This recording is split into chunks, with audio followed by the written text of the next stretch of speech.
This is going to be your masterclass on how to go viral with a product. You guys are stressing me the hell out because you keep creating tons and tons of products, but you don't know who your target audience is and you don't know how your product fits seamlessly into their lifestyle. And that is a problem because, spoiler, people don't buy things just to buy things. They have to feel a void, a gap, something that is missing from their life that they need, want, or desire. And then they get the bright idea to go online and start searching for a solution. So your job is to connect the dots, and I'm gonna break it down exactly how you do this with your products. So here's my profitable product framework that I teach all my clients, no matter where they're selling. It's responsible for creating multiple six-figure shops. So number one, you're gonna do market research. You need to understand the 5 P's of marketing: the product, the pricing, the people, the placement, and how you're gonna promote the product and how people are doing that currently, sellers, brands, etc. Then you're going to analyze who's buying into those products and why. You need to have a deep understanding how these products fit in a target audience's lifestyle and actually have some sort of resolution. Then you're going to do a gap analysis. What is currently missing in the market? Where are people dropping the ball, missing the mark with their current products? Then you're going to develop the product. Notice how we did not start with product development.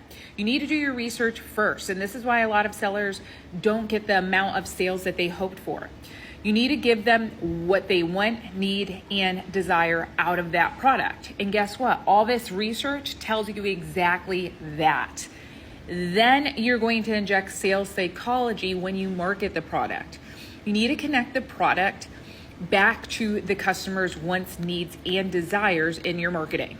So that profitable product framework allows you to do product solution mapping. You need to understand your target audience and do the research. What is their pain, their problem? What does their current reality look like, feel like without your product solution? And where do they want to be? What is their desired outcome, the desired solution? Once you know these 2 things, then can you create a solution, a product that is well researched, well thought out, well built, that bridges the gap. Your product is connecting the dots from their pain to where they want to be. So if you're constantly launching products, but your launches aren't going the way you had hoped, it's because you are missing a critical step in this framework and with this product solution mapping. And this is going to fill that gap in your current process so that you can have more successful product launches. And this is exactly why inside my accelerator program, I do this exercise with my clients using AI assistance, because this process typically would take months to execute. But now with the power of AI, a good framework, good strategies, and consumer psychology, you can get this done in minutes.